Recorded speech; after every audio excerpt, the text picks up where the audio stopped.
just give you a word of pastoral encouragement for a moment, maybe, I don't know, 5 or 7 minutes, and then I'd like to do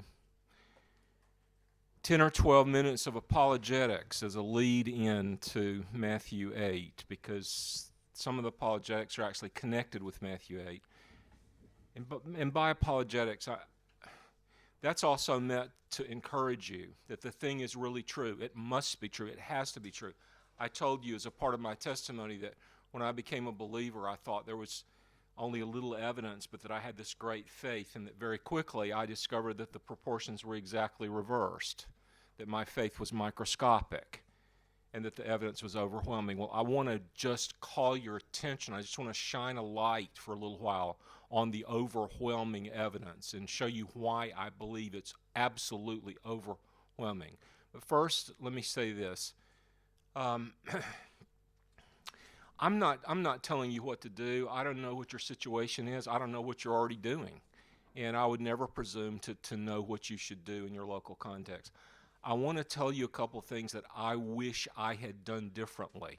I was a senior pastor for 38 years. I have been doing itinerant missions ministry with a residence in Moscow and a focus on a couple of churches in Moscow for 2.5 years since I gave up being a senior pastor after I turned 65. I'm 68 now.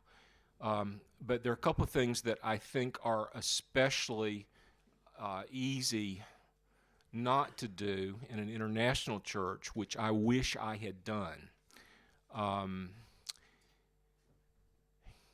21 of those 38 years were spent pastoring international churches. I want to encourage you to emphasize baptism.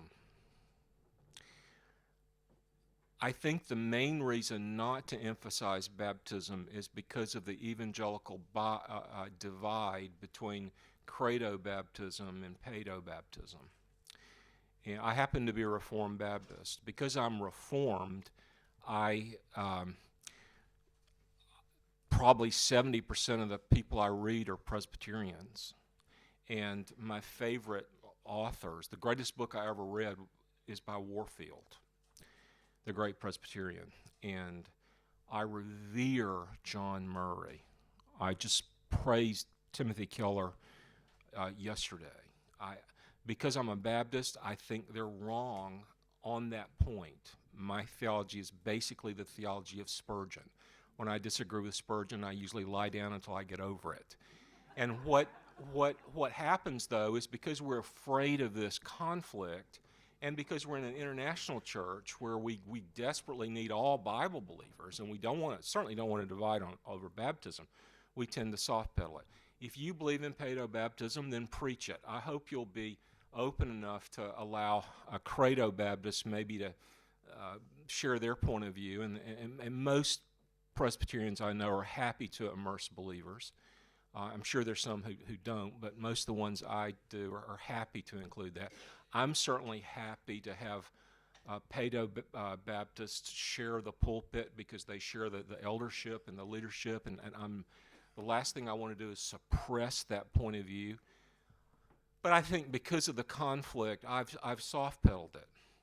Several years ago, I went to one of the most famous megachurches in America. It's currently number 8 in attendance. I'm not going to share the name of the pastor of the church. He's disappointed me a lot recently. But the thing that struck me, he's one of the best communicators in America. The thing that struck me is that particular Sunday, his message was okay. It wasn't bad. It wasn't great, though. It was okay. Now, he did share one illustration that's probably the best illustration I've ever heard in my life. So, you can see why the guy's great and why people love him. But the thing that struck me was they had 3 baptisms, and all 3 of the baptism testimonies were better than the sermon, a lot better than the sermon. And whatever disappointment I might have in him personally, there's no doubt that God has his hand on him. I mean, my goodness, if God is using him to make converts like that, who can share testimonies like that. But I've noticed, and not that I want to make the megachurches the paradigm, because there's some dangers there. But I know that and beware of formulas and techniques. Techniques cannot catalyze revival. But one feature that has been used very effectively is to have a public baptism as often as God grants converts, and to make it a centerpiece of the service. So I would encourage you not to run away from an emphasis on baptism, because you know we divide as evangelicals over that. Okay, that's the first thing. The second thing is not to run away from prophetic themes. You know, I've hardly ever preached on prophecy, because I came from a seminary that people thought were a little nutty over prophecy. They're really not, but they write books that make people talk, and plus I burned out on prophecy as a young Christian. And that's another thing that divides evangelicals, these prophetic views. And I don't mean to preach on whether there's going to be a literal Davidic kingdom, or whether it's all going to be spiritual, or whether there's going to be pre-tribulation rapture. I mean, talk about the coming of the Lord, and pray for the coming of the Lord. And I would love to spend about 30 minutes on that business of praying for the coming of the Lord and talking about the coming of the Lord. But when I look back on my preaching ministry, I see a real deficit there of references to the Lord's coming, and I regret it. And I'm not telling you what to do. I'm telling you what I wish I had done more of, okay? One more little thing just to encourage you. There's a famous passage in War and Peace. War and Peace is basically about three families. I remember 40 years ago when I first tried to read War and Peace. It took me longer to read it than it took Tolstoy to write it. But I was reading the critical introduction, and the scholar said War and Peace is about marriage. And I said, what? War and Peace isn't about marriage. It's about the Napoleonic invasion of Russia. And I thought, what is he talking about? And then I read the book, and it really is about marriage. And it's basically about three families, the Bezuhoffs, the Rostovs, and the Bolkonskis. And one of the heroines, Princess Maria Bolkonsky, Tolstoy says, and this is one of the most exquisite lines in the whole 1,000 pages. He says, Princess Maria was beautiful, but she didn't know that she was beautiful, because she was always beautiful except when she was thinking about herself. And whenever she looked in the mirror, she was thinking about herself. That was the only time she wasn't beautiful. Well, we've heard about the few people that we gather with. By the way, I've made 6 pastoral moves, and all of them have been to a smaller ministry, except for one.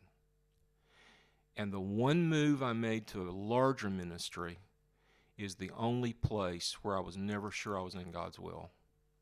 And I never felt like it was right. And I always felt like I need to get out of here. And eventually I did. But you talk about the fact that, boy, we don't have anybody who can do music, and we don't have any elders, and you don't know how beautiful you are.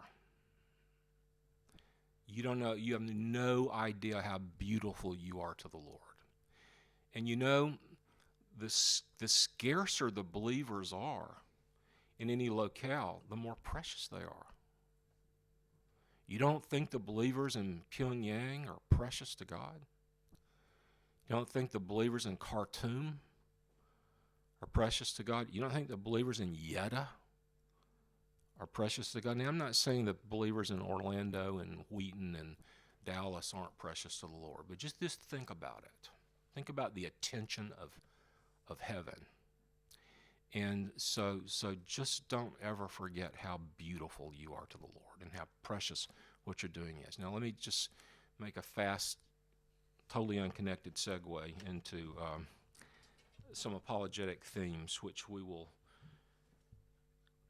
are connected, I think, to Matthew 8. Tonight, we're going to do the discipleship model of ministry.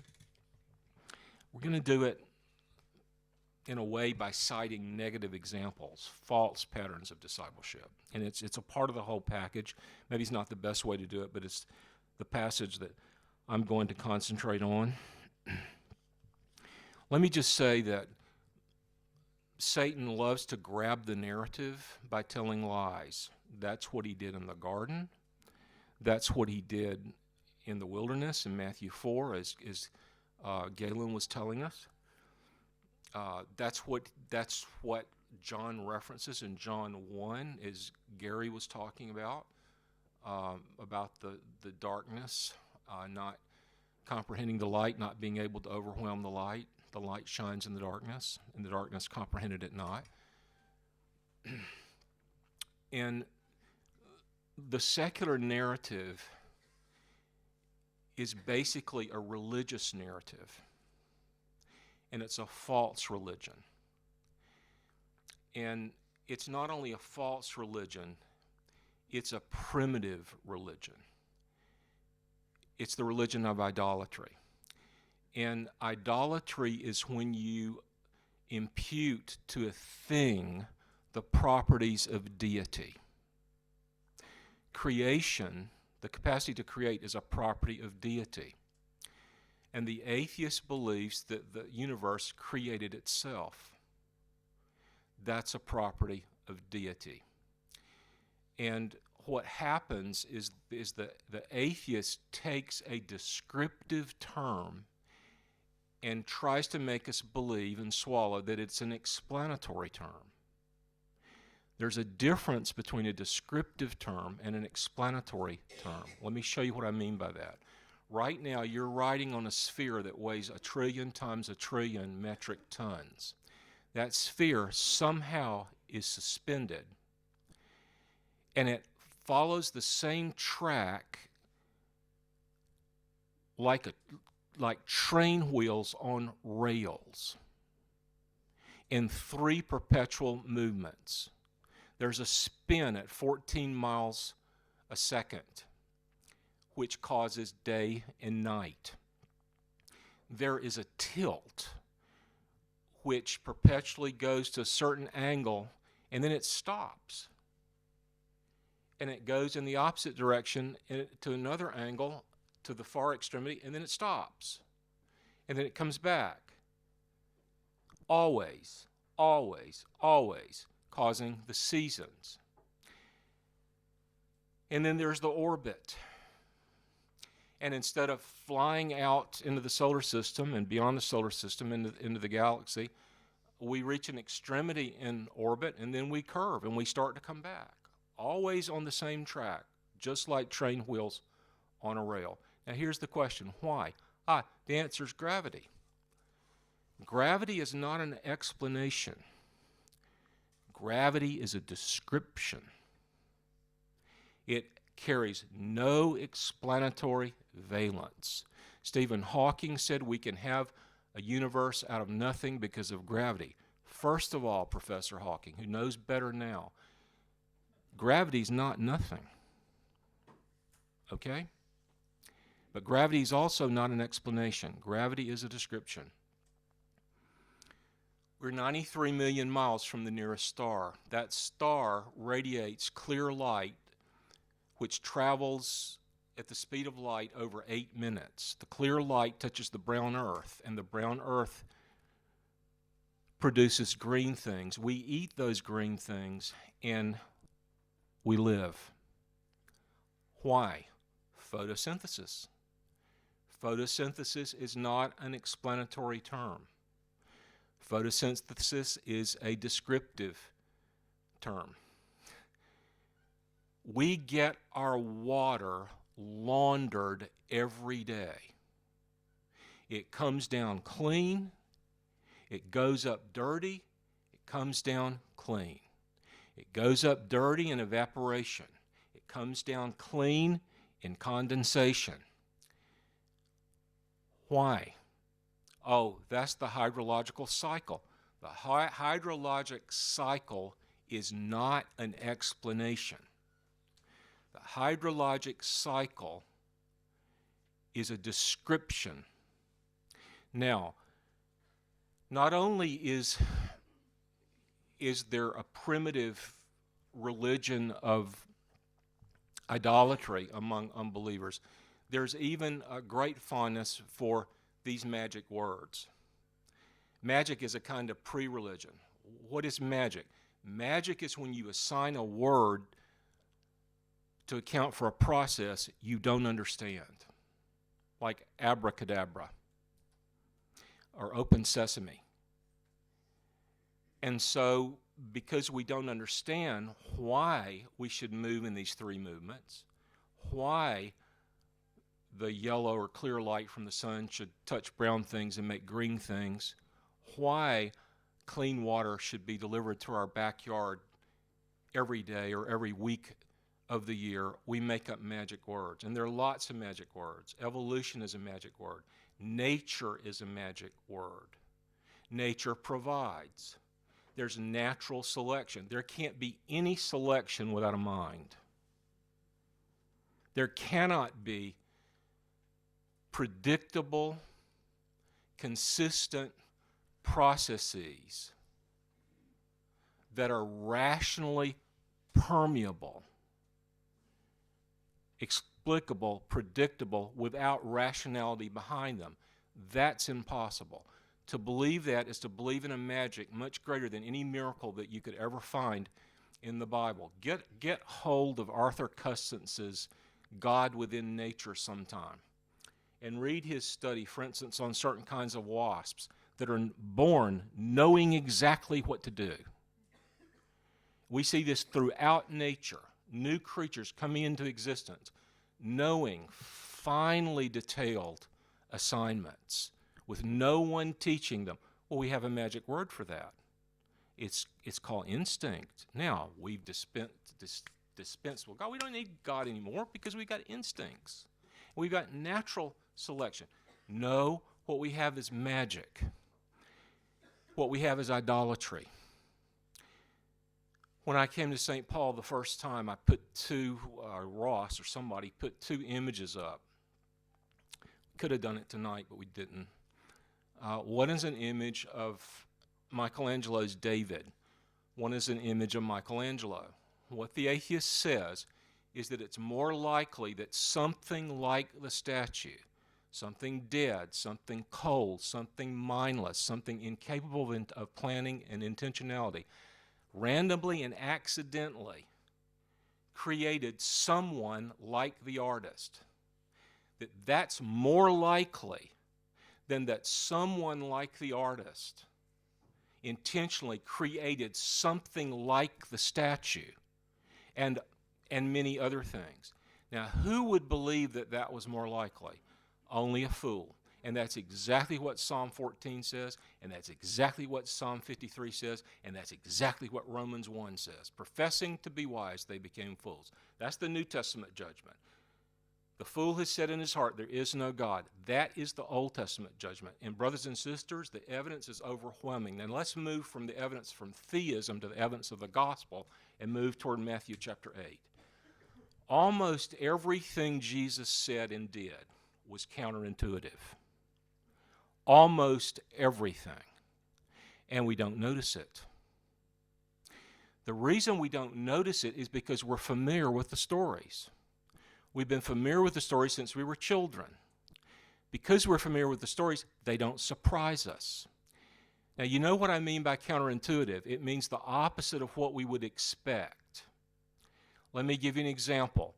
In John 9, there's a man born blind, and Jesus heals him. What does he do? Tell me what he does. He rubs mud in his eye. Now, isn't that what you would do to help somebody see? You see what I mean by counterintuitive? Okay.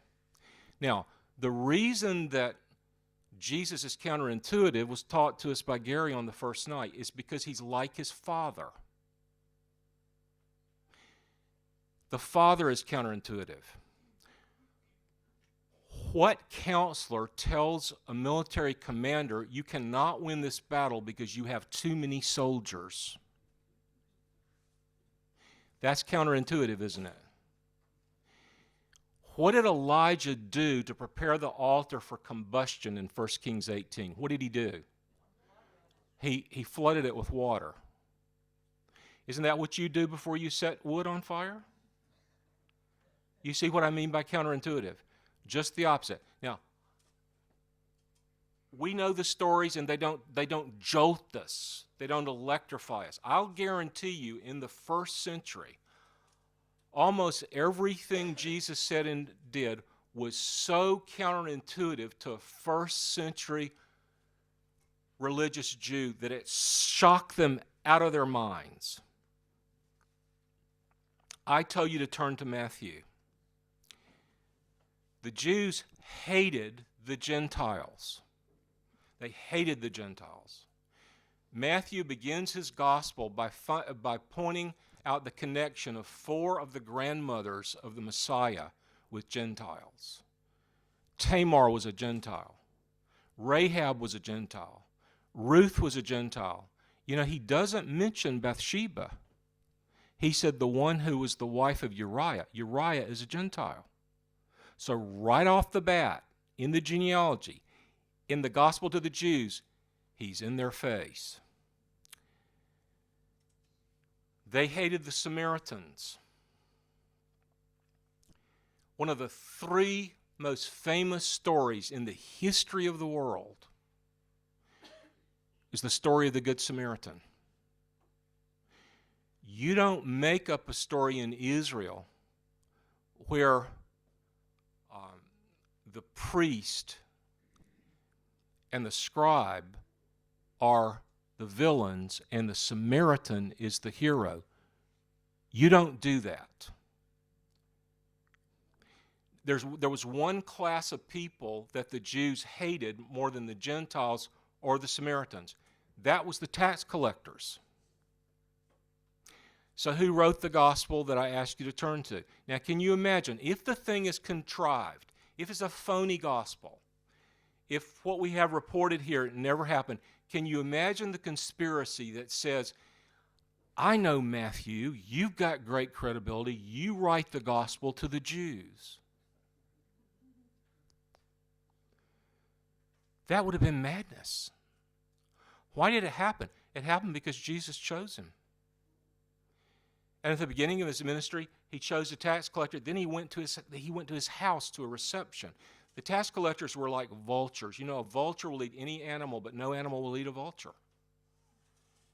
And no one would ever go to a party at a tax collector's house except for another tax collector. And Jesus of Nazareth. You think that would have been made up? Impossible. Totally counterintuitive of what we would expect. That's one of the first things he does. One of the last things he does, when he goes through Jericho in Luke 19, he's on his way to Jerusalem. He's on his way to the cross. He stops in public, looks up in the tree, and calls the most hated man in town down, forgives his sins, and goes to his house in your face. Everybody knows it. He doesn't do it secretly. He does it publicly. The most counterintuitive thing he could do at the beginning of the ministry, at the end of the ministry. Now, I'm going to show you maybe 1 or 2 things in this text along the same line. But the first, what I want to do first and last, in terms of the little apologetic streak I'm on here, is to just say this, that the gospel itself is counterintuitive. And I want to say, and I've been making these outrageous claims and using this hyperbole, I'll do it again. I want to say that I can prove that the gospel is not made up. I can prove it. To any fair mind, I can prove it. Let me try to make that boast good. There were 5 successive powers who occupied Israel. There were the Assyrians, the Babylonians, the Persians, the Greeks, and the Romans. Now there were successors to Alexander, the Seleucids, but we'll count those as part of the Greeks because they came through the commanders of Alexander after he died. Okay? Let's imagine a council of war in one of those empires. Let's take the first one, the Syrians. Sargon or Sennacherib, one of their great emperors. Let's say that one of those emperors calls his generals together in a council of war, and the commanders come together, and the great emperor says, "Gentlemen, we've had a rebellion in a distant province of empire, and those miserable wretches have murdered our ambassador, and they've routed our garrisons, and they've flogged and punished and sent away naked our representatives. And what shall we do to bring these miserable wretches back under our boot?" And one hand goes up. "Yes, General, speak," says the emperor. And the emperor says, and the general says, "I know, sire. Let's send your only son and heir unarmed into the enemy camp, where they will mock him, spit on him, beat him, and murder him by slow torture, and then those rebels will know how much we truly love them."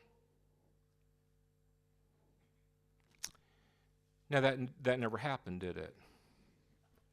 If it had happened, you could measure the life of that commander not in minutes, but in seconds.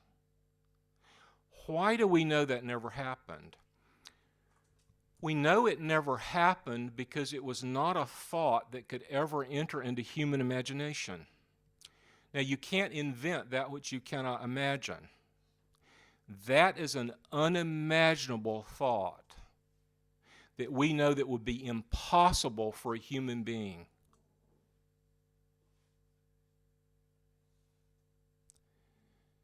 But it did happen, didn't it?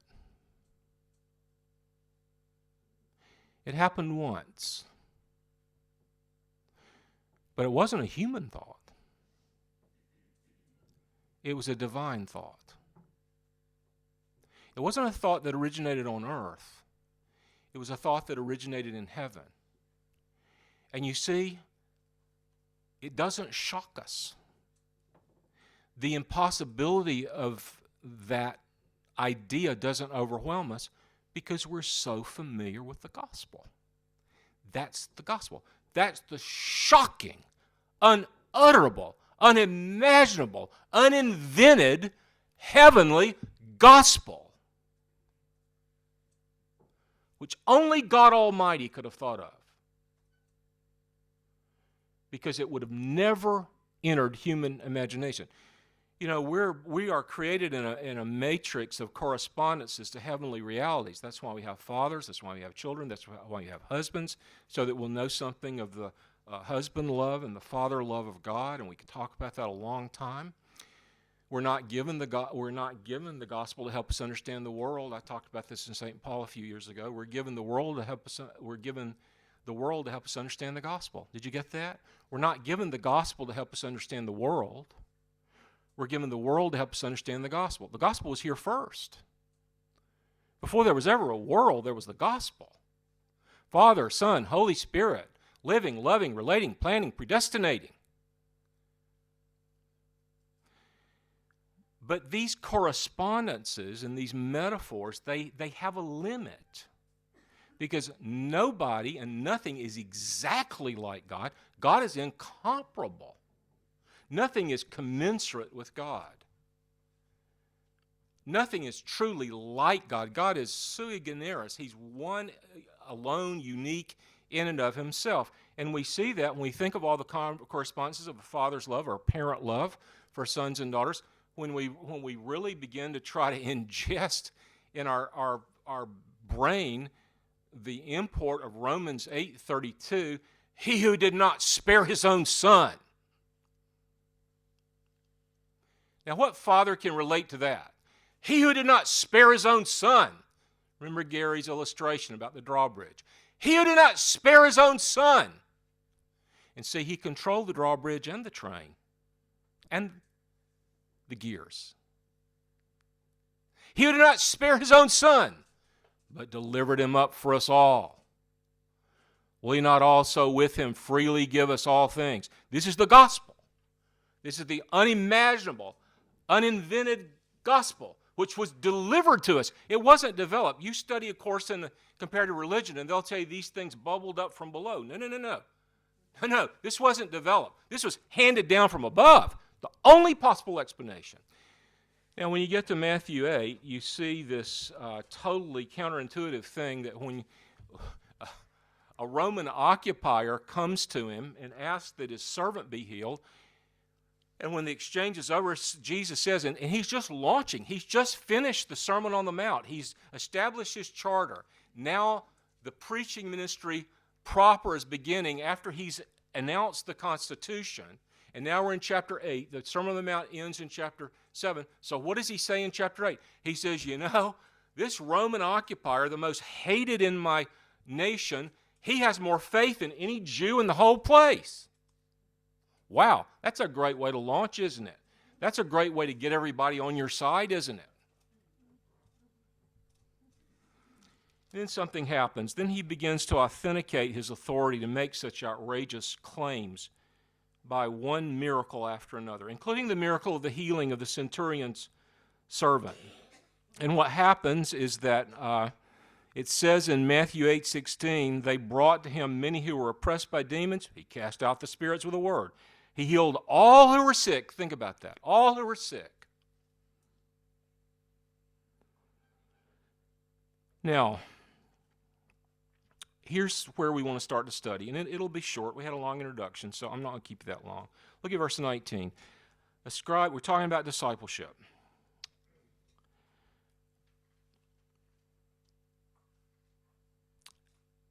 Verse 18, when Jesus saw a crowd around him, he gave orders to go over to the other side. And a scribe came up and said to him, I'm going with you. Teacher, I will follow you wherever you go. A disciple there are many dynamics to discipleship. There's the learner to teacher dynamic. That's what the word means in Greek, learner or pupil, methathes. There's the follower to leader dynamic. Jesus says, follow me. There's the servant to master dynamic.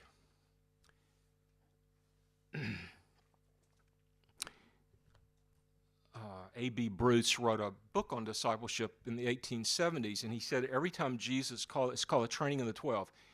He said every time Jesus was training the disciples, not individuals like Nicodemus, not a crowd like the Sermon on the Mount, but just the 12, that everything he taught them can be reduced to one of four categories. Teach them to model the servant. Teach them to model the Savior. Increase their faith. Teach them to develop an eternal perspective, or teach them to be a servant. So following, learning, serving. So Jesus says to his disciples, okay, we're going to get away from this crowd and we're going to go over to the other side. And someone says, I'm going to follow you wherever you go. Now, this sounds pretty good. Sounds like a wonderful resolve, but there's the illusion of commitment here in verse 19 without the reality of commitment. It sounds good, but it's not good. Actually, he's posturing. This is an act of bravado. And it's really presumption, and we have to question his motives. I think I know what his motives are. Notice what we just read in verse 16. He cast out all the demons. He healed all the sicknesses. Can you imagine living with somebody like that? Making them your best friend? About a year and a half ago, Kostya and Alexei know this young man. A Malaysian student in Moscow asked me if he could stay at my flat almost 2 months. I immediately said yes. I didn't pray about it. I didn't ask Jane. I didn't tell him I'd get back to him. I immediately said yes. The reason for that is not because I'm a swell guy and altruistic and wanting to practice hospitality and meet all needs and take all comers. The reason is because during that exact time, Jane was going to be gone and I can't cook. and he's ethnic Chinese, and I like Chinese, and he can cook. Now, that's not the only reason I said yes. Because until about 6 weeks after that, I did not know where the nearest doctor was. I didn't know where the nearest medical clinic was. I'd never been to a doctor in Moscow. I didn't have a doctor's phone number. I know that's totally irresponsible for somebody in my shape at my age, but okay, hey, guilty as charged. I'm irresponsible. And you know what? This kid is a doctor. Not only a chef, he's a doctor. You think I was going to say, well, let me think about it? I'd have to think about it. Have my own chef and doctor living right there in my house? Are you kidding me? So this man wants to live with somebody who can do anything, who can protect him from any spirit, who can heal him of any sickness. Who wouldn't want to go with him? Now, somebody else is going to come up in a minute who appears to have the opposite problem, and Jesus administers an opposite kind of antidote, but I'm going to show you that they both actually have the same problem, even though the symptoms are the opposite. And here's the thing about Jesus. When we do evangelism, we usually learn, somebody trains us how to do evangelism, and that's necessary, and maybe we're going to learn the 4-law booklet, or we're going to learn the evangelism explosion presentation, or we're going to learn something that the navigators are teaching, or something that the Billy Graham organization is teaching, and we're going to memorize an outline, and that's fine. And it's necessary when we're baby Christians, because there's no telling what we might say unless somebody's training us. Just say this and don't freelance. Okay, so that's necessary. But you know what? Jesus never says the same thing. He never says the same thing. If the rich young ruler had come up to me and probably most of you, and he said, what must I do to be saved? I'd taken him straight to the grace verses. And nothing you can do to be saved. For by grace you have been saved through faith. It's the gift of God. It's not a result of works. There's no boasting about it. Or Titus 3:5, or Romans 3:24 and 25, or Romans 4:5, or all the great grace verses. Wouldn't that what you would do? That's not what Jesus did. He said, well, you can keep the commandments. Which ones? And he names commandments from the second table, 5 of the 10 commandments. Then he names the summary of the second table, Leviticus 19:18. And what he does is absolutely masterful. It's genius. And what he's doing is this. He's not saying you can be saved by works. If you isolate the verse, it seems to say this. Today is Reformation Day. Sola gratia. It's grace alone. It's faith alone. And that's exactly where Jesus is leading him. And what he says is, oh, you want to be saved by works. You want to say by something you can do for God. You want to put God in your debt, so he has to give you eternal life. You want to walk down that road? I'll walk down that road with you. Let's see where it leads. He says, which commandments? So he names 5 commandments and then a 6th one. He said, oh, so you love your neighbor as yourself, do you? Oh, that's fantastic. Oh, you've been doing that since you were a kid, have you? Really? You've kept all the law of God, 613 commandments, since you were a child? Well, it's not going to be a problem for you to give away everything you have and then come and follow me. Well, what Jesus does in that blaze of spiritual and theological genius is, first he shows him that he broke one of the 10 commandments, and one of the 10 commandments that Jesus cited in his response, right in front of Jesus. He bore false witness, because he said he'd always kept all the commandments. And then Jesus showed him that he couldn't even keep one commandment. Okay, I'll give you a commandment. Let's see how you do with it. And by the way, I don't view that as a great requirement. I view it as a great offer. If he'd said, give everything away you have and go to the home that you don't have anymore, that would have been a great requirement. But he said, come and I'll take care of you. That's a great offer. I'll take care of your bills. Come live with me. And of course, he couldn't do it. And then the disciples don't say, then how can a rich man be saved? They said, how can anybody be saved? And Jesus says, with men, it's impossible. You know what that is? That's Reformation theology.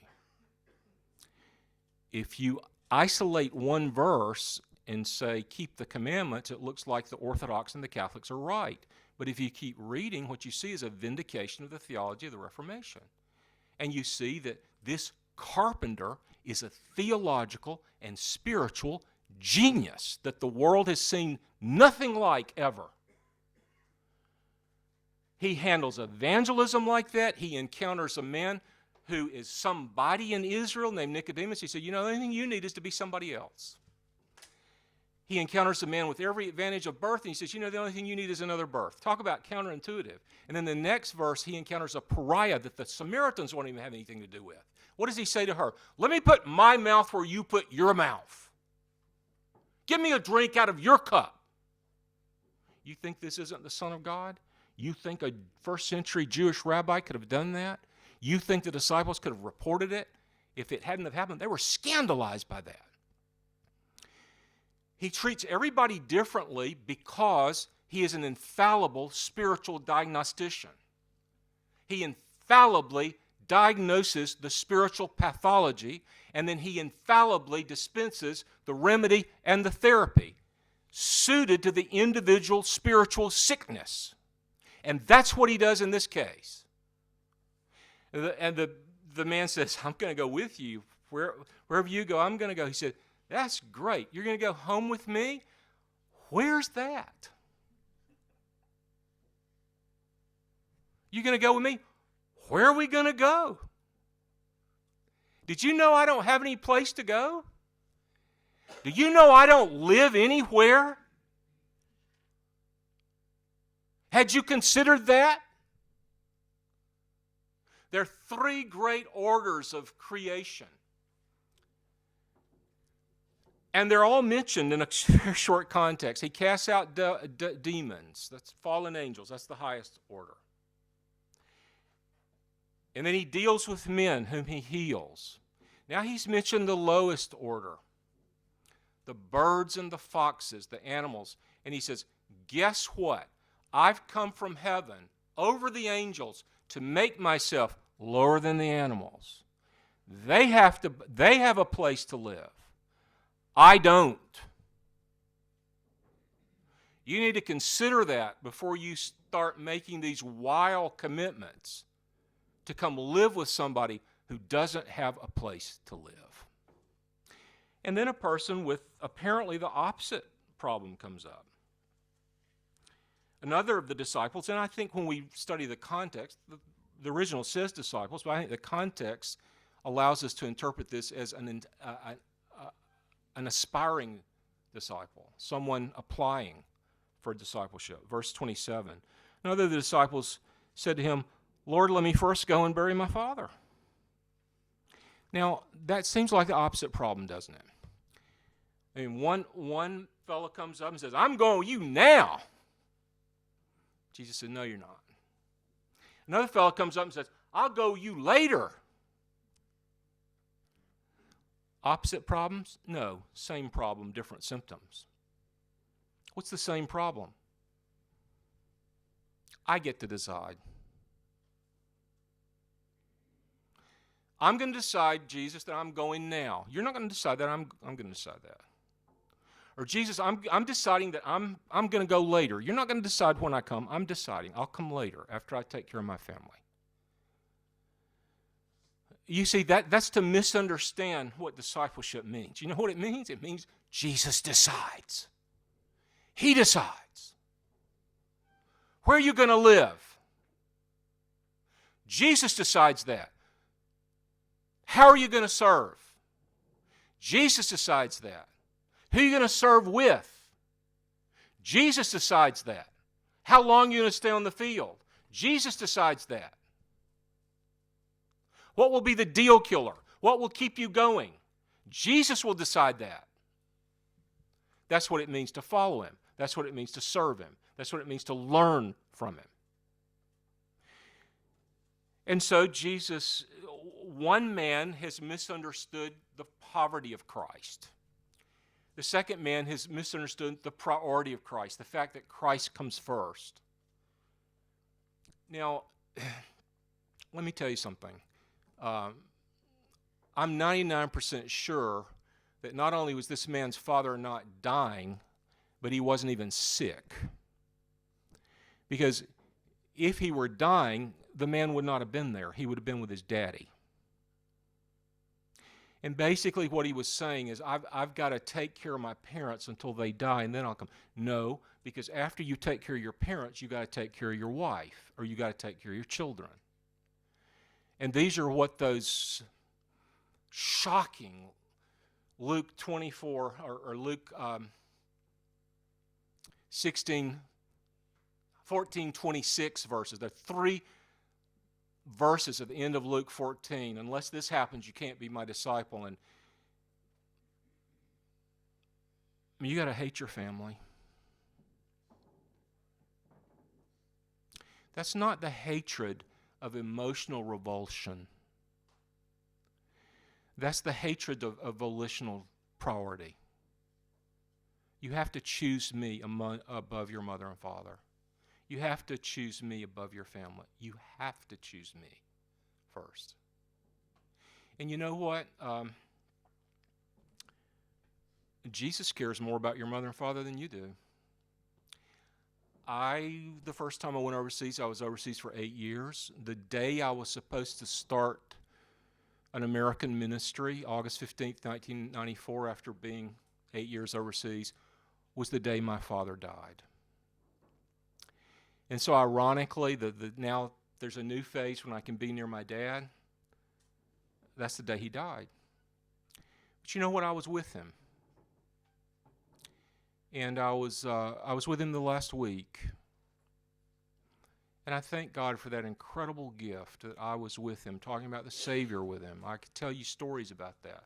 I could tell you an incredible story about meeting the pastor who preached on television the last Sunday, that he could open his eyes before he slept into a coma. And we watched that television sermon from John 3:16 together, and what that meant to me. And then a year later, running into that television preacher in the Denver airport. Incredible story. Precious things God did. And then after we had been we'd gone back overseas, and after we had been in Budapest another 11 years, on January 4th, 2014, my mother died. But you know what? I was with her. I was holding her hand when she died. I was telling her how much I loved her and how grateful I was to her when she died. I'd been with her the last 3 days before her death. And that was God's gift to me. He may not give you that gift. Jane is trying to get home before her mother dies. She's been put on hospice. She's 91 years old, and we've been praying and wondering whether Jane should go on now. But she's going to go on November 10th, and we pray that her mom will get comfort and Jane will get closer. But God cares about that. He cares about your families.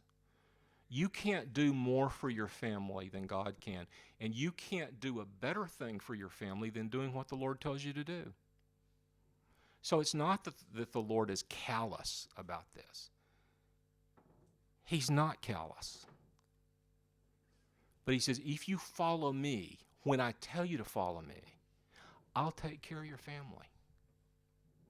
Now, what happens next, and I know we got to stop, but what happens next is they got in a boat, and his disciples followed him. Now remember what we said about when God puts his hand on a man or woman, he always leads them into a place of desperate dependence. That's what happens. Discipleship is beginning. So what happens? They almost die. There's a terrifying storm. It says in verse 24, there arose a great storm on the sea, so that the boat was being swamped by the waves, but he was asleep. Well, we've got 3 problems here. We've got a practical problem. They're about to drown.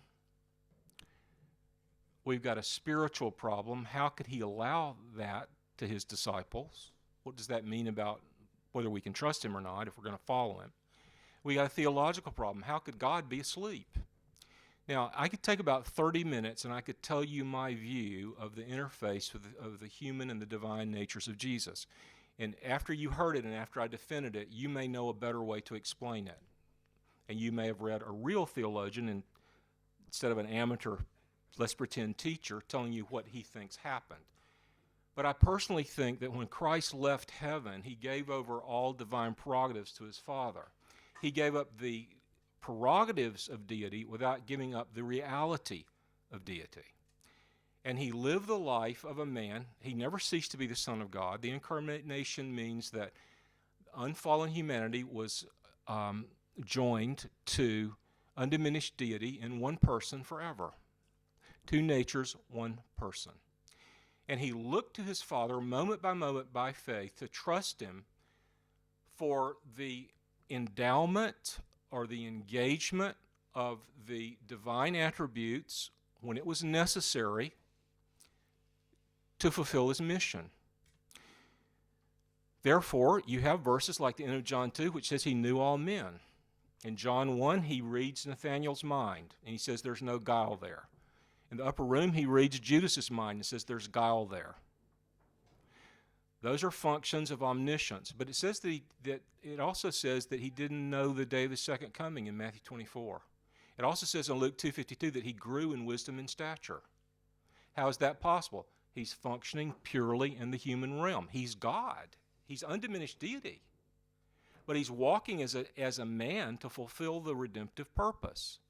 And it bothers us that when he says that he didn't know, and he said it, that he didn't know the day of his second coming, that really bothers us. Why does it bother us when it says that he was hungry in Matthew 4? Why doesn't it bother us that it says that he said he was thirsty on the cross? We say, well, deity has to know everything. Yeah, and deity can't be hungry either. And deity can't thirst either. And deity can't die either. This is all part of the reality of the incarnation. It's all a part of the humanity of Christ. So, why did I say all that? He was asleep. He was asleep because exhausted people sleep. He was asleep in the boat for the same reason he was thirsty at the well, because he was truly human. And they wake him up. And we could talk, if we had more time, about how that's a pattern of prayer and how it's not irreverent. Sometimes it's like we're trying to say, wake up. Now, when they do wake him up, he starts teaching.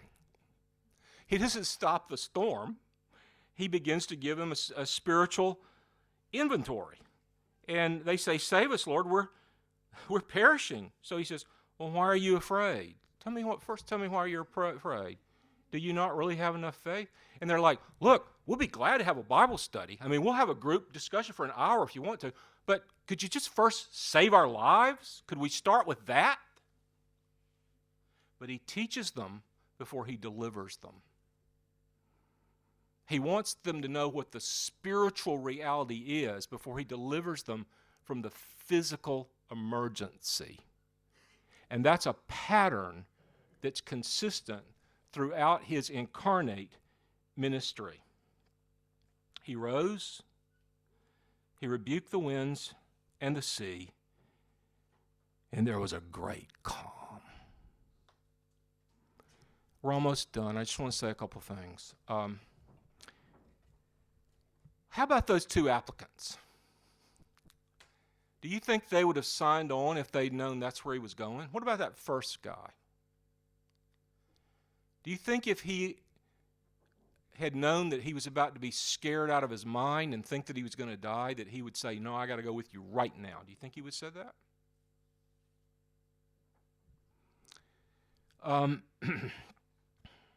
Well, we don't really know what we signed on for, do we? When we sent out the prayer letter to tell everybody that we were moving to Russia, Jane wrote it.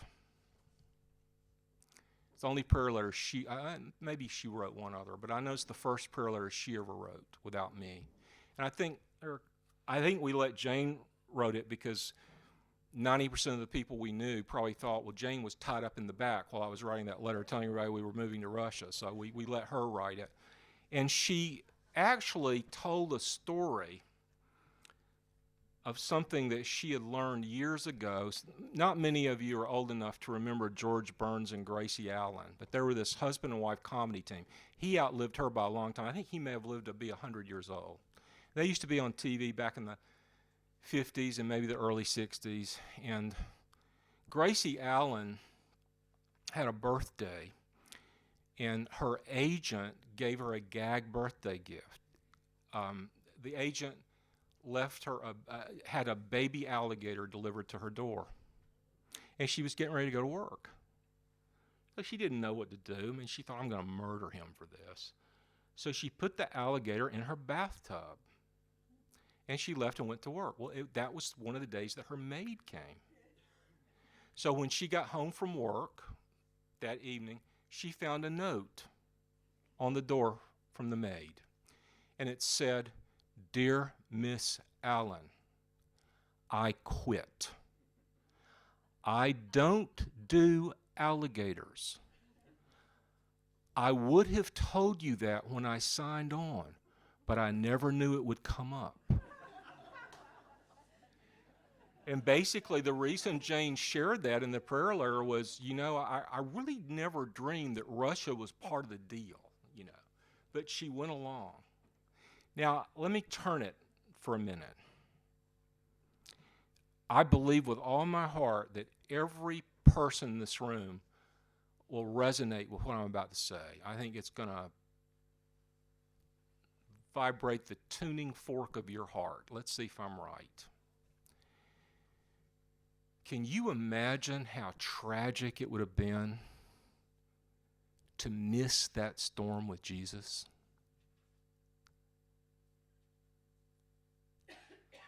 Wouldn't that have just crushed you? To realize you could have been with him in that boat, on that storm. Somehow you were someplace else. The miracle was worth the terror. The intimacy was worth the fright. Just the fact of being with him. Now, I tell you, I'm always making these outrageous claims that I have no authority to make except the fact that I've got the mic. I'm going to tell you, and I think probably over half of you will know this passage. I have no doubt in my mind the greatest blaze of literature, the greatest stream of words ever originally written in our language, my language, which may not be your native language. I don't have any doubt in my mind. I don't even know what's in second place. And the Bible was written in Hebrew, Aramaic, and Greek. It was written, of course, by Shakespeare. Who else? We don't even know who's in second place as a writer. The play is Henry V.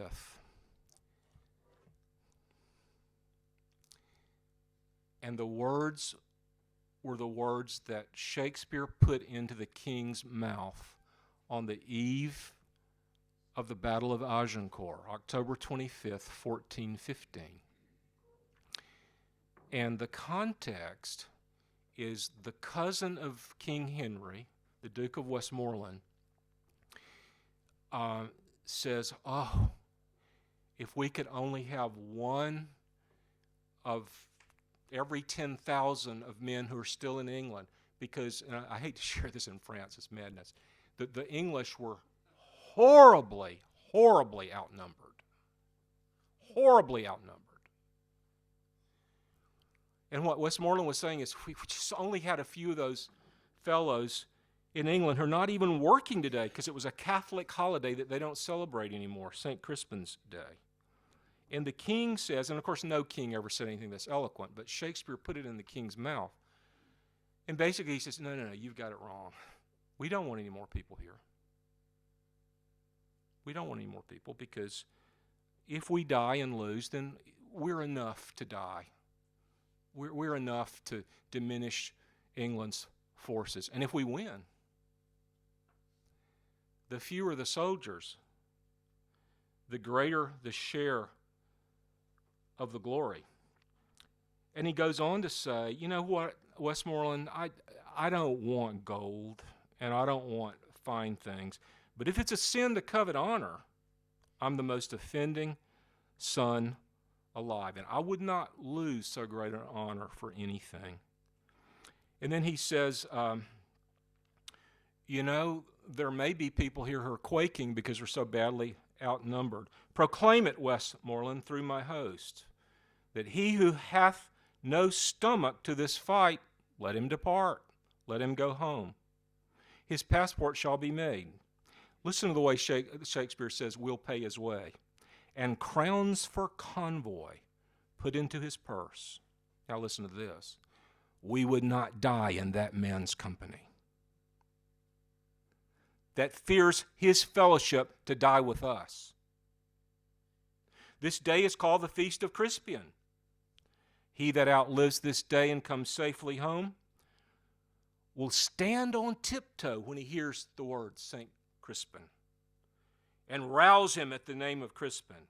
He that shall live this day and see old age will yearly on this vigil feast his neighbors and say, tomorrow is St. Crispin's.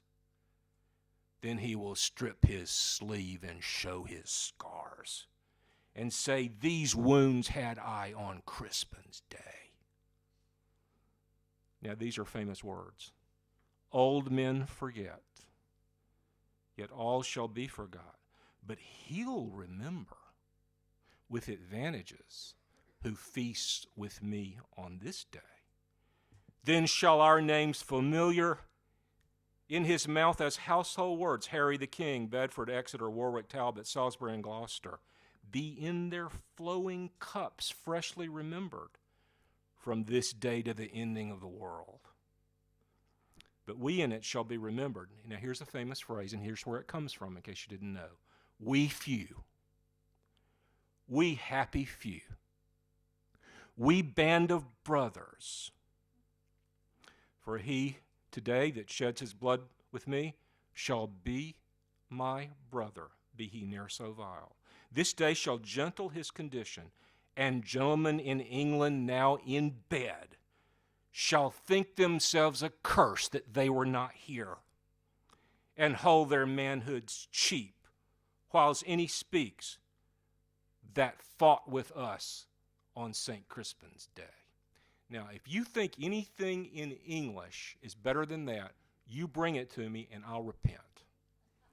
You just show it to me. I got one more thing to say.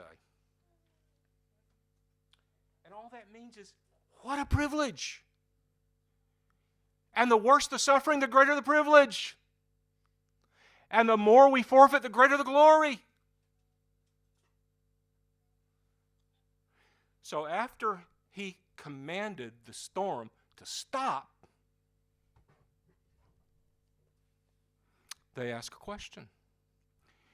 Now, there are two questions that can be asked, and those questions mark the greatest and most important divide among humankind. The question they ask is, what kind of man is this? That even the winds and sea obey him. You know what discipleship is? It's teaching the world what kind of man that is. That's what discipleship is. But that's not the only question that can be asked.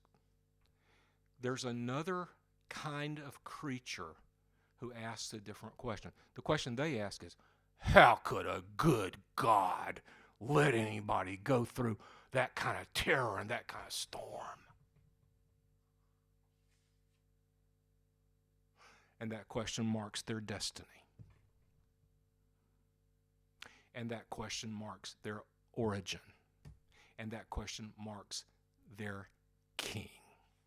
You have a different king. And that's why you say, what kind of man is this?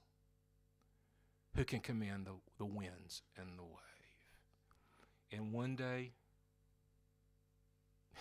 you'll see that king. Go make men and women followers until the day you do see him.